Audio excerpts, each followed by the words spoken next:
small portion of the Bible. Then we will meditate a little bit, and then we will pray. We will make a prayer. That's all. Nothing difficult. That everyone can share, and at the same time, everyone can give a new, share to the rest of the people. Everyone will receive some prayers. The prayer, sometimes the people will think that the prayer is something really extraordinary. It's nothing extraordinary. It's just facing ourselves in front of God and just sometimes giving thanks for the things we have received. Sometimes just acknowledging that we commit some failures. And sometimes just ask something practical. Very, very simple. Then, mixing all of this, a little bit salt.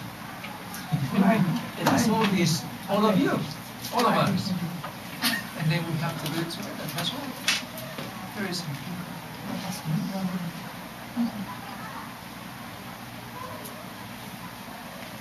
And since today, the second Sunday of the year, as you listen to today readings, we are celebrating the baptism of the Lord. So let us take today's reading, for example, today's gospel. Just to read it once more slowly and think about it. Do you remember what was it? You forgot already? Yes, it was Mark. You're right. Mark 17, 1, 7 to 11. Mark. You have to find out Mark 7. 1, 7 to 11. 1, chapter 1, verses 1. 7 to 11. Mark 7. Remember, when you will find this one, it means Mark, okay? Abbreviation. 1, 7 to 11. Mark 7 to 11. Well, 7 to 11.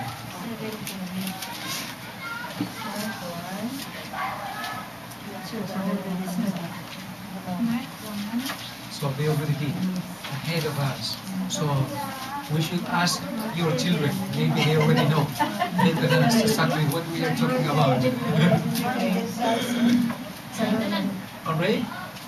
8, okay, I will tell you. In the New Testament, in the second part of the Bible, do you remember some of you were in here last time and some of you were not here last time? The Bible is divided into two big groups. And we are going to use mainly the second part, which is the New Testament. Of course, we will explain during this time something is in relationship with the Old Testament too. But mainly it's just reading one passage of the Bible. We can choose any, but since today's gospel, maybe it's really was not read it so the same gospel, and someone already forgot what was in it.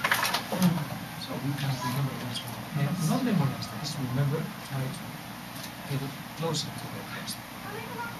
So the first thing is just reading. The first stage is in here. Just read. Who wants to read it? Someone? I read already inside the church. So, someone? Yeah, we read it again once more.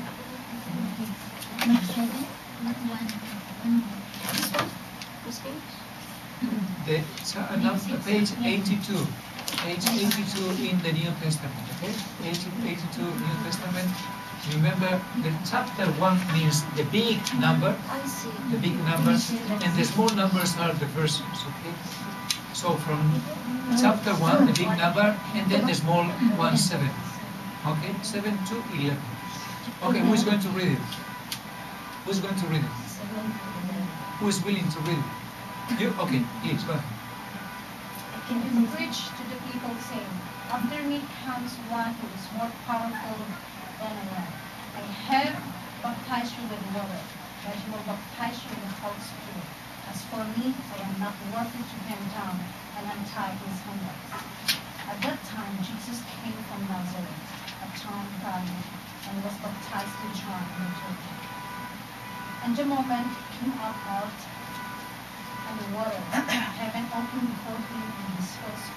coming down here like a dove. And these words were heard from heaven. You are my son, the beloved, and the lion I have chosen. Well, just only explaining a little bit about this one. This morning,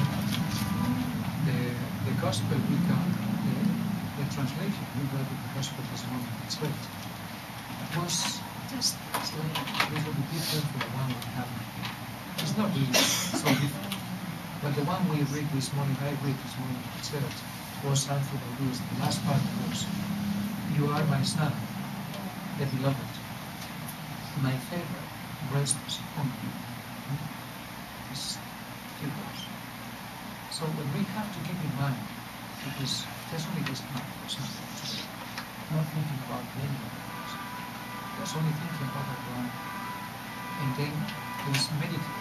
Just give a few minutes by yourselves and think about what do you think about could be the meaning of today's man telling to us, to our lives, you are my son, the beloved, my favor, rest in you.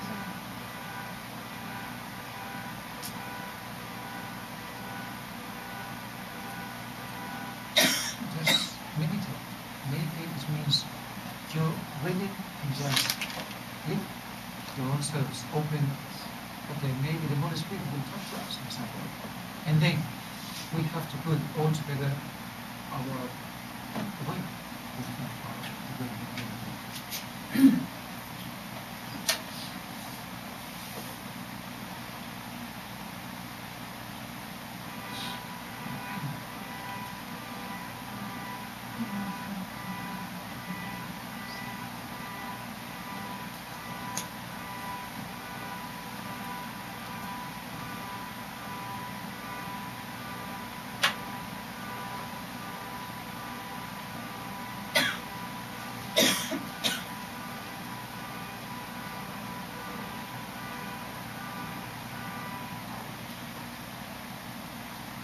For example, we are talking now this time. Do you remember anything in the glass? The time when you were young or small? Do you remember?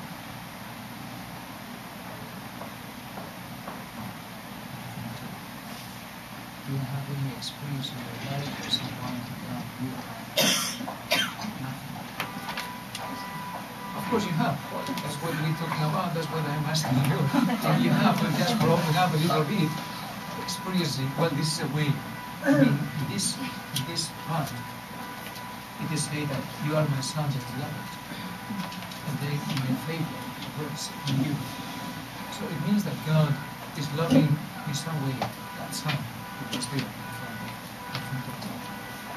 So it's a kind of way of thinking that maybe we felt a lot, and maybe someone felt a lot to us. That's the more difficult.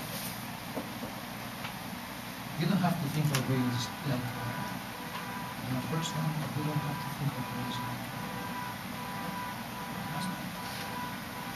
Just think, for example, you're married. You're married, you have a husband, there's a children. I suppose you have problems in the family. I suppose you have beautiful moments in the family, children, husband, children. Well, this is one thing people have in mind. And sometimes I want to think, for example, about the old parents. They have been in love for so many years. Of course, being in love in that way means that it doesn't mean that everything has been so perfect. Please, anyway, it means that, well, sometimes even if